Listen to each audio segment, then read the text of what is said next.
मनी पटियाला शहर में रहे वाला एगो व्यक्ति ह। एक दिन कोनो काम से मनी अपना घर के पास वाले मॉल में कुछ खरीदे खातिर जावेला और जैसे ही वो सामान खरीद के निकले लागल त मॉल के मैनेजर ओकरा से कहले सर रउआ हमनी के लकी कस्टमर बानी, यही से रउआ के हमनी के आलिशान होटल में 3 दिन और 2 रात रुकल के मौका मिलल बा जी, उहो फ्री में। रउआ के साथ अपन एक दोस्त लेके जा सकतानी, ओकरा के भी ई सेवा बिल्कुल फ्री में दिहल जाओ। अरे सर धन्यवाद। सर रउआ के ई होटल कहाँ बा? अरे सर हमनी के होटल गोविंदगढ़ में बा। सर रउआ के आज ही गोविंदगढ़ खातिर निकले के पड़ी, काहे के ई ऑफर शुरू हो चुकल बा। जी सर, हम अबही आधा घंटा में गोविंदगढ़ खातिर निकल जाता नी, ठीक बा? मनी मैनेजर के बात सुन के बहुत खुश हो जाला। मनी अपना साथ चले खातिर अपना बहुत ही अच्छा दोस्त हनी के फोन करेला। और भाई हनी का हाल बा? हम तो बढ़िया बानी भाई, तू सुनावा, तू हमरा के आज कैसे याद किया? हमरा ना एक गोविंदगढ़ के आलिशान होटल में 3 दिन और 2 रात रुके खातिर मौका मिलल बा और उहो फ्री में, और हम अपना साथे अपन कोई भी एक दोस्त लेके जा सकतानी। का तू चलबा हमरा संगे? अरे भाई नेकी और पूछ कब निकले के बा बोला? बस भाई तू पैकिंग कर ले, आधा 1 घंटा में निकलतानी। हाँ बस हम जल्दी से पैकिंग करके तोरा घरे आवतानी, जल्दी आ जा भाई, आज तो अपन मजा बा। हनी अपन पैकिंग करके मनी के घर पहुंच जाला। मनी के घरे पहुंचते ही वो दोनों एक गाड़ी में बैठकर गोविंदगढ़ खातिर निकल पड़ले। जब दोनों गोविंदगढ़ के आधा रास्ता तक पहुंच जाले तो अचानक बारिश शुरू हो जाला। अरे भाई ये अचानक बिन मौसम बरसात कैसे शुरू हो गई? अबे कुछ देर पहले तो मौसम अच्छा खासा साफ रहल। पता नहीं भाई आज मौसम के का हो गईल बा। पर तू चिंता काहे करत ताड़ा? तोहार भाई बा ना तोरा संगे, देख तोरा के कैसे हम चुटकियों में गोविंदगढ़ पहुंचावतानी। अरे भाई जब तू हमरा साथे बाड़ा त काहे के चिंता। थोड़ा सा आगे जाते ही दोनों सहूली नाम के गांव में आ जावेले और वहां पहुंचत ही उनकर गाड़ी अचानक बंद हो जाली। अरे भाई अभी गाड़ी के का हो गईल? पता नहीं भाई आज हमरे साथ का होखा था।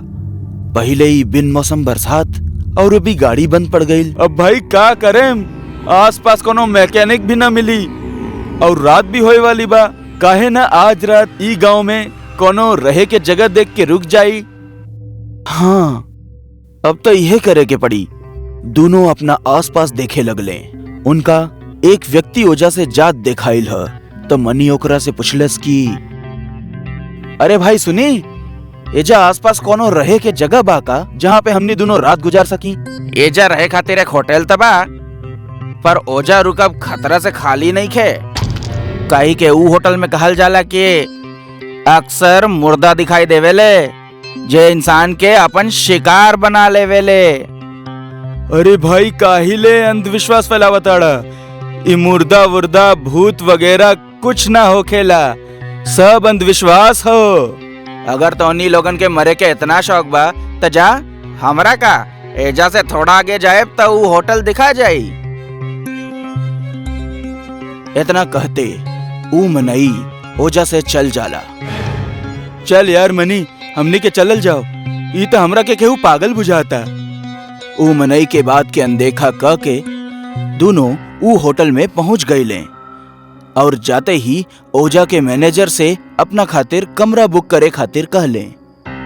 सुनो मैनेजर, हम दोनों के आज के रात एजा गुजारे के बा, तो हमनी दोनों खातिर एक के कमरा बुक कर द। और कितना रुपया में रहे खातिर कमरा मिल जाई? हमनी के सिर्फ आज रात खातिर चाहिए। सर एजा रहना खाना पीना सब कुछ फ्री बा। दोनों मैनेजर के बात सुन के बहुत खुश हो गई ने। मैनेजर उ दोनों के उनकरा कमरा के चाबी देवेला और उनकरा सामान के पहुंचावे खातिर अपन एगो आदमी के बुलावेला। वो आदमी लंगड़ावत की मैनेजर के पास आवेला और उ दोनों के सामान के उठा के उ दोनों के कमरा तक पहुंचा देवेला।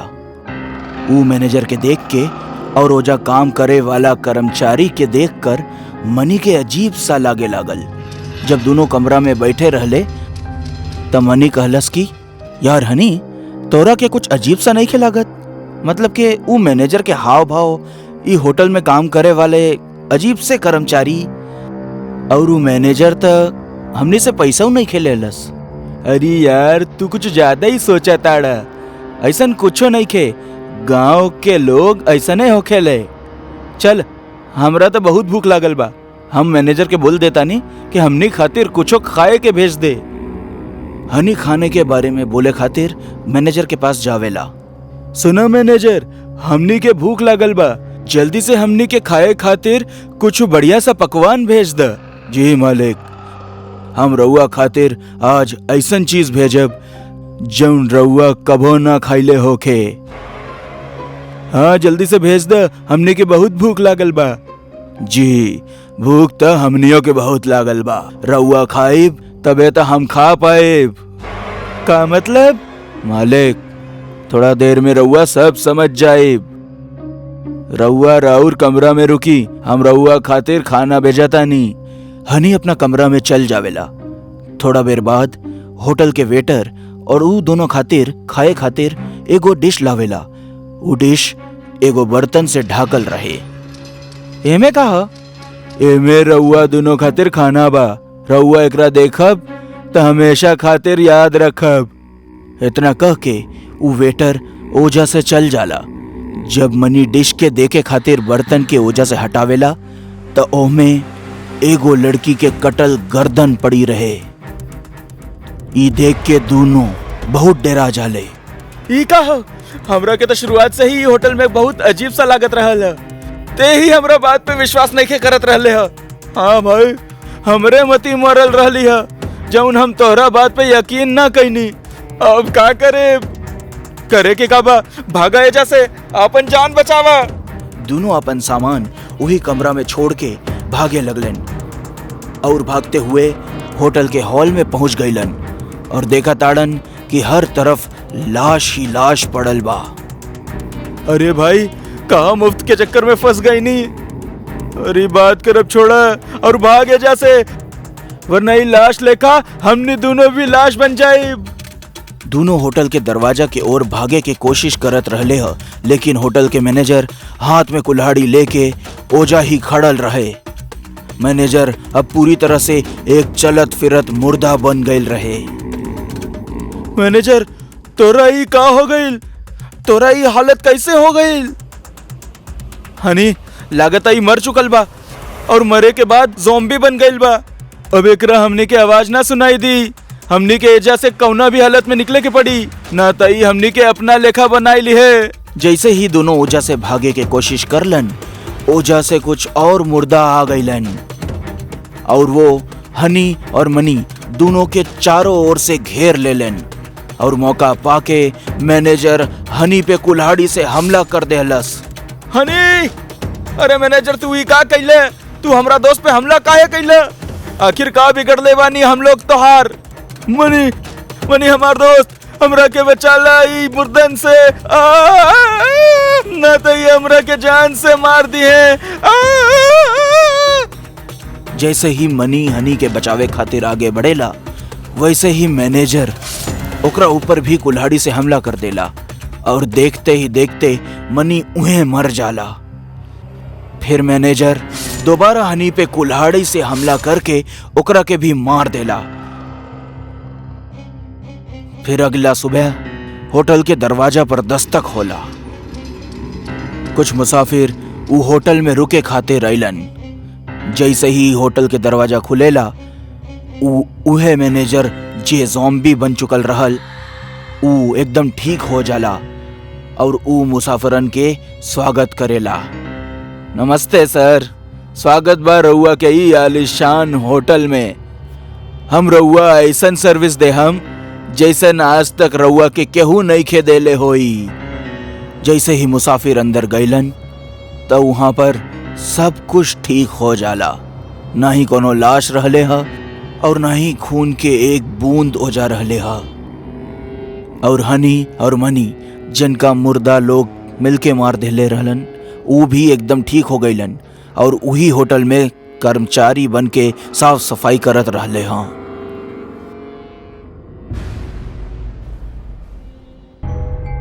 रात के लगभग 2 बजत रहले। देव और ईशा अपना बिस्तर पे सुतत रहले। तब बे देव उठ खड़ा भइल और चले लागल।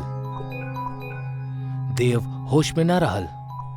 वो चलत चलत घर के बाहर चल गईल और अंधेरा में कहीं गायब हो गईल। फिर कुछ देर बाद वो वापस आई। देव के हाथ में एक सोने के सिक्का रहल। वो सिक्का लेके घर के भीतर आ गईल और बेड पे वापस सुत गईल। सुबह भइल और ईशा देव के हाथ में रखल सोने के सिक्का दिखलस। वाह, हमरा खातिर सोना के सिक्का लेनी। हम आपकी कल बोलत ही रहनी सोना खरीदे खातिर और आज आप ले भी आईनी। बहुते अच्छा कहनी। देव ई बात से अनजान रहल। ओकरा पता न रहल कि ओकरा पास सोना के सिक्का कहाँ से आयल। वो अपना दिमाग पर जोर डालत रहल पर ओकरा कुछो याद न आयल। पर ईशा खुश रहल कि ओकरा के सोना मिल गईल, लेकिन देव परेशान रहल कि ओकरा वो सिक्का कहाँ मिलल।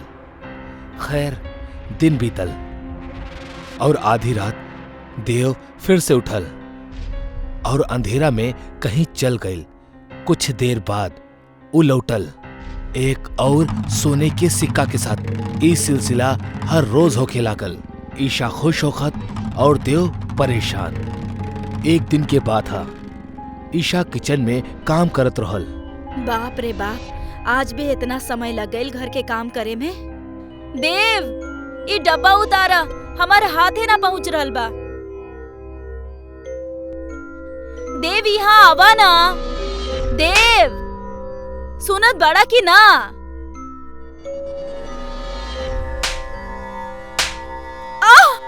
आइंदा से हमरा के हाथ मत लगइहा। देव ईशा के जोर के तमाचा मरलस और वहां से चल गईल। कितना जोर से मरले बानी। हम का गलत कर देनी जा हम वो बात ना करब। रात के समय रहल। देव और ईशा सुतत रहले। नींद में ईशा देव के छाती पर हाथ रखलस। देव अपन आंख गुस्सा में खोलेला और ईशा की तरफ देखेला और गुस्सा में ईशा के जोर से लात मार के बेड से नीचे गिरा देवेला।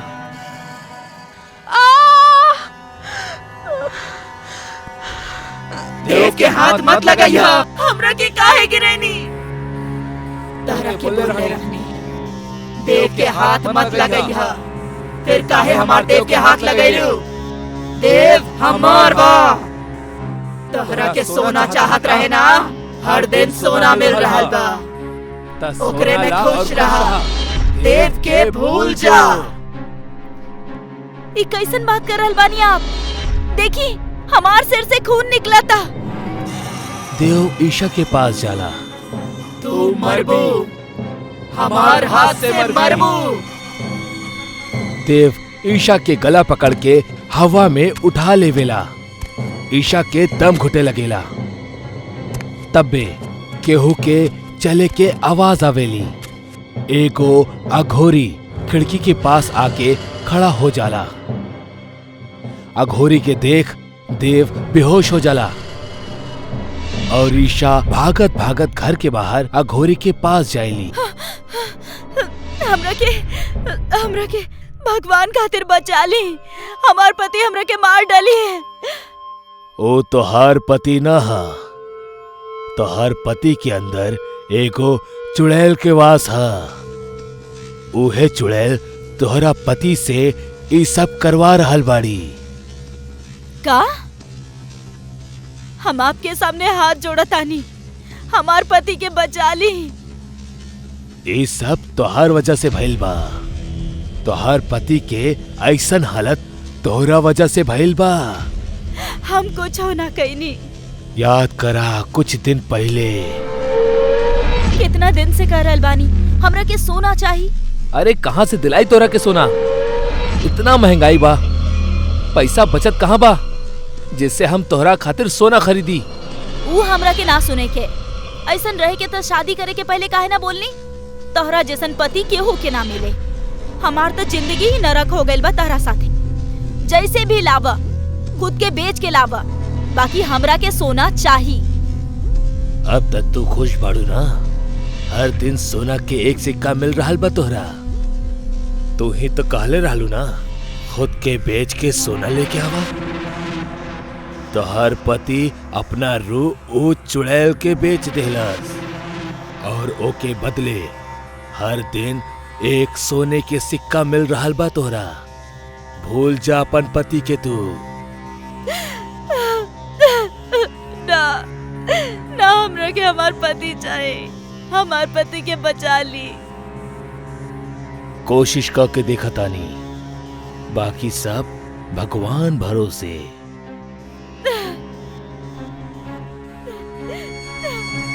ठीक बा। लागत देव उठ गए। चुप करके हमार पीछे आवा। रात के 2 बजल रहे। देव उठ के जंगल की ओर चल पड़ेला। देव के पीछे अघोरी और ईशा भी जंगल में जाले। देव जंगल में एगो बरगद के पेड़ के सामने खड़ा हो जाला और देव के शरीर से चुड़ैल बाहर आवेली और देव वहीं गिर जाला। ई तो डाकनी चुड़ैल बाड़ी। डाकनी चुड़ैल जैसे ही बाहर आवेली, अघोरी देव के माथा पर भभूति लगा देवेला और हाथ में एगो लाल धागा बांध देवेला और देव के आसपास भभूत से एगो घेरा बना देवेला। डाकनी चुड़ैल पेड़ से बाहर आके चिल्लाए लगेली।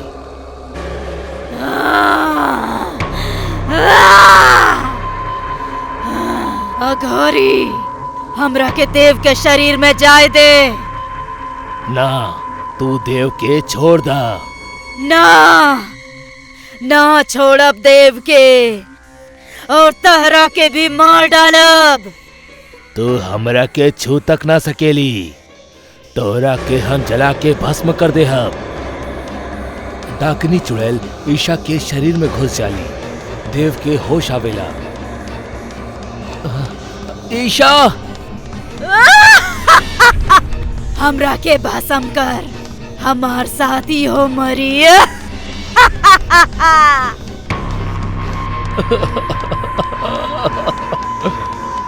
ईशा के बाल खुल जाले और वो उल्टा पेड़ से लटक जाली। ओम ह्रीं क्रीं चामुंडाय नमः। ओम ह्रीं क्रीं चामुंडाय नमः। ईशा के शरीर छोड़ दे, वरना ई पेड़ के ही जला दे। हम ना ना, तू ऐसा कुछ ना कर अघोरी। हम जरूर करब। भोलेनाथ के मर्जी हा। तोहरा के ईशा के शरीर छोड़े के ही पड़ी। ईशा के छोड़ दा और अपना पेड़ में वापस लौट जा। ठीक बा, ठीक बा, हम जा रहल बानी। डाकनी चुड़ैल ईशा के शरीर छोड़ के बरगद के पेड़ में घुस जाली। अघोरी, आज तो तू एकरा के बचा लेला, बाकी हम देव के ना छोड़ब। अघोरी गुस्सा में पेड़ के तरफ देखलस और फिर वो अपना शक्ति से बरगद के पेड़ में आग लगा देहलस।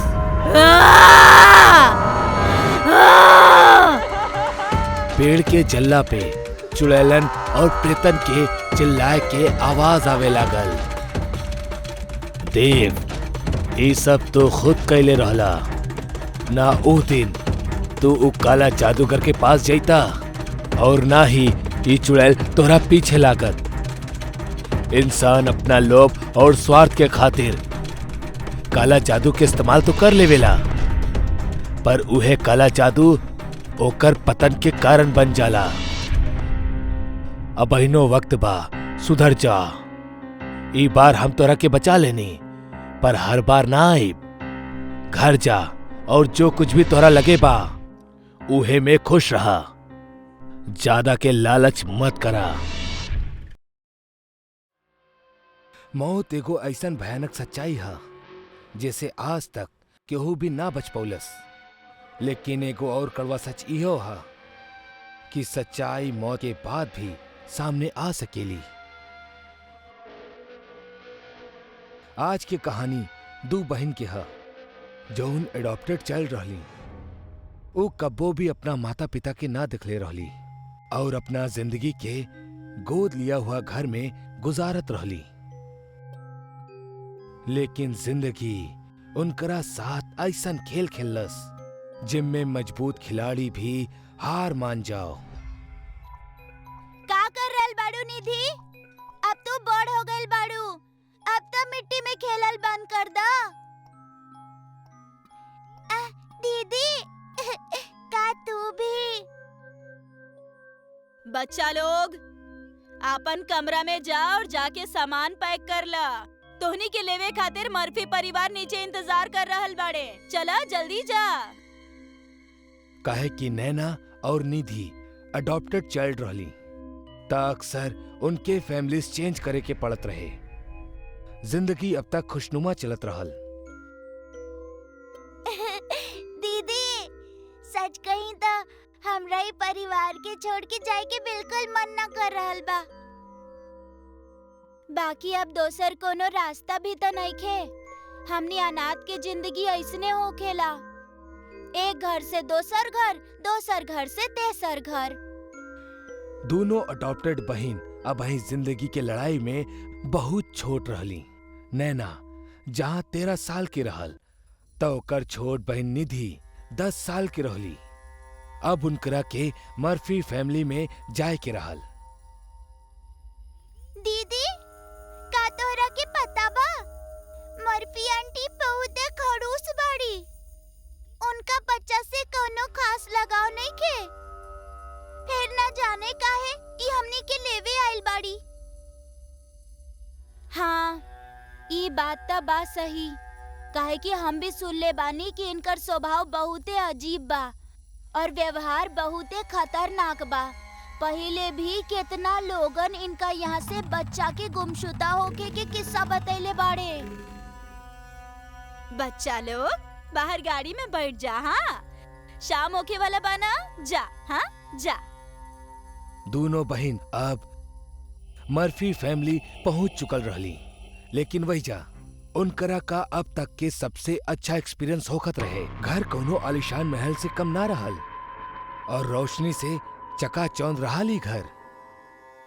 ओ रात दोनों बहन सुत गईली और अगला सुबह उठली तब मर्फी उनकरा बगल में बैठल रहली।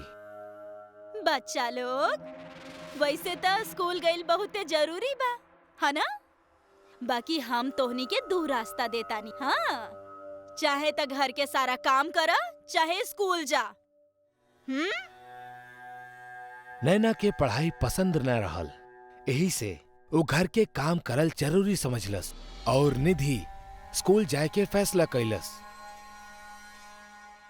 तकरीबन 1 हफ्ता बाद नैना, ए नैना, जल्दी से डाइनिंग हॉल पहुंचा। चला। डाइनिंग टेबल पे बैठला के बाद निधि तू शुरू कर। आज तोहार मनपसंद पकवान बनेले बानी।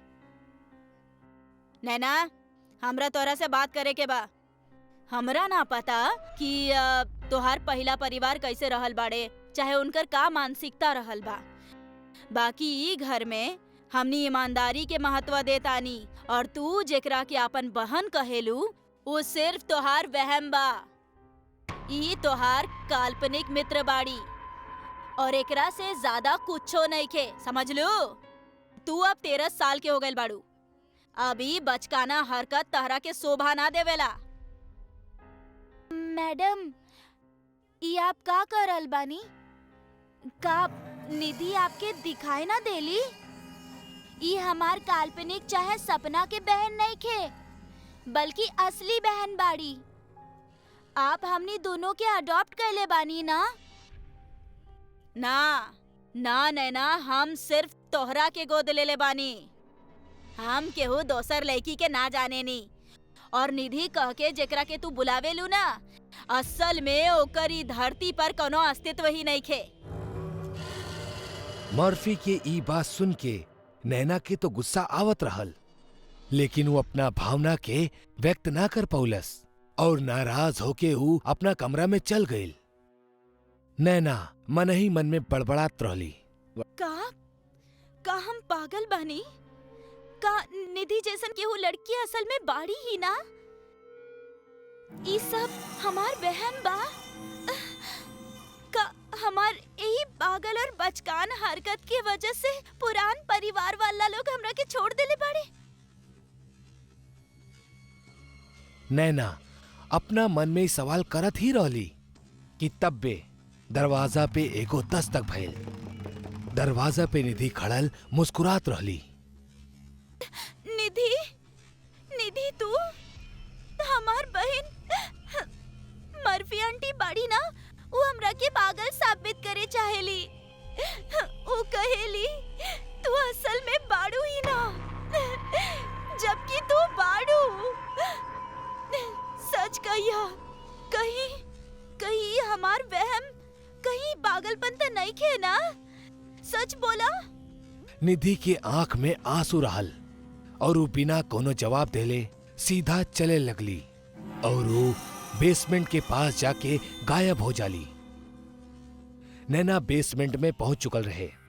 तब्बे ओकरा भूरा बाल वाली और चेहरा पे बहुत झुर्रिया वाली एगो औरत दिखलस। ओकरा के ठीक से देखला के बाद पता चलेला कि ई तो मिस मर्फी ही बाड़ी। नैना के दिखेला कि मर्फी असल में कोनो इंसान नहीं खे, बल्कि एगो नर भक्षणी डायन बाड़ी। तब्बे वो प्लास्टिक के थैला में से एगो लाश के बाहर निकललस। ऊपर बल्ब लटकत रहल, जेकर रोशनी में नैना के साफ दिखेला कि वो लाश केहू और के ना, बल्कि निधि के रहल। नैना अंदर से कांप उठलस और अब ओकरा के समझ में ना आवत रहे। ओकरा के बहुत डर लागत रहे और रोआई भी आवत रहल। लेकिन अगर मर्फी ओकरा के अब ही इहे वक्त देख ली त जाहिर बा तो ऊ ओकरा के भी मार देई। नैना दबे पांव अपना कमरे में आवेली और दरवाजा कस के बंद करके रोए लगेली। अब तो ऊ और भी ज्यादा डरी और कंफ्यूज्ड रहल। कुछ समय बाद वो नॉर्मल हो खेली त ऊ ई सोचेली कि असल में पूरा मामला बाका। असल में वो अबही निधि के लाश के दिखलस, जबकि कुछ देर पहले ही वो निधि के साथ डाइनिंग टेबल पर बैठल रहल। कहीं ऐसा तो ना कि मर्फी निधि के कत्ल कर देलस और अपना कातिल के कैरेक्टर के छुपावे के खातिर निधि के अदृश्य साबित करे के ढोंग कर रहल बाड़ी। लेकिन अगर ऐसा बा भी त निधि ओकरा कैसे दिखाई देताड़ी, जबकि वो तो मर चुकल बाड़ी। ओकर सिर ई सब सोच सोच कर फटत जात रहल कि तब्बे ऊ अपना बगल में निधि के बैठल दिखली, जेकरा देख के ऊ बहुत ज्यादा डर गई। दीदी तू डरा मत, ये सच बा कि हम मर चुकल बानी और हमारा अब कोनो वजूद नहीं खे। बाकी हमार कातिल वो चुड़ैल मर्फी ही बाड़ी। ठीक पिछला हफ्ता के शनिवार के रात के जब तू बार्बर अंकल के साथ मेला देखे गए रहलू ना, तब हम गलती से मर्फी आंटी के रूम में चल गए रहनी, जहाँ जाए के वो सख्त मना करत रहली। मर्फी आंटी के कमरा में उनकर असलियत रहे, जैसे भूत के कॉस्ट्यूम, बड़ा नाखून, सफेद बाल और खून के बोतल। हमरा मर्फी आंटी देख लेली और अपन असलियत छुपावे खातिर हमरा के धोखा से बेसमेंट में बुलैली और सिर पे रोड मार के हमरा के मार देली, हमार हत्या कर देली और उहे हमरा के एगो प्लास्टिक हमरा से केहू के हमरा बारे में कबो पता ना चल सके। इतना बता के निधि वहीजा से गायब हो गई। यानी कि नैना के अब पूरा माजरा पता चल चुकल रहल। ओकरा के बहुत रोआई आवत रहल, काहे कि ओकरा और ओकरा बहन में एगो बहुत मासूम रिश्ता रहे, जौना वजह से निधि के आत्मा मरला के बाद भी ओकरा दिखाई देत रहली। नैना सोच ले रहल कि अब वो कोनो भी तरह से निधि के इंसाफ दिला के रही और मर्फी के सजा। यही से अगला सुबह होखत ही ऊ तैमूर अंकल के घर गई और उनकरा के जाकर सारा बात बतौलस। तैमूर उहे शख्स रहल जौन इनकरा के सेटलमेंट मर्फी फैमिली में करौलस, लेकिन एकरा बावजूद तैमूर भी मर्फी के असलियत से अनजान रहल। शाम के नैना तैमूर और पुलिस वालन के लेके मर्फी हाउस पहुंचलस और उनकरा बेसमेंट में वो लाश के दिखावे के खातिर ले जात रहली। बेसमेंट में पहुंचत ही जौन ऊ लोग देखले, ऊ देख के सबके दिल दहल उठल। ऊ लोग देखले मर्फी फांसी के फंदा पर झूलत रहली और अब ओकर असल चुड़ैल वाला चेहरा भी साफ साफ झलकत रहल। ऊ 200 साल के बुढ़िया नजर आवत रहली। अब तो मर्फी भी मर चुकल रहली, त अब एकरा आगे काही हो सकत रहल। लेकिन नैना निधि के मर्फी के झूलत लाश के बगल में मुस्कुरात दिखलस। नैना समझ गई कि चुड़ैल के इतना भयानक मौत आखिर कैसे भइल। एकर कत्ल निधि ही कैलस। ऊ आखिरी बार रहल जब नैना निधि के दिखलस। एकरा बाद निधि के दाह संस्कार भइल और फिर निधि कबो भी नैना के नजर ना आयल। मर्फी के अंत भले ही दर्दनाक भइल, लेकिन वो एगो मासूम से ओकर जिंदगी छीन लेलस। 2 बहन के हमेशा हमेशा के खातिर जुदा कर देलस। आज एक घटना के बितले एगो लंबा समय हो गईल, लेकिन नैना आज भी ऊ घड़ी के याद करेली त डर जाएली। खासकर ऊ लम्हा के जब मरला के बाद भी निधि के आत्मा ओकरा के सच बता देलस और मर्फी के पर्दाफाश कर देलस। यही से कहेले मौत सिर्फ शरीर के आवेला और भावना दोनों अमर बाड़े।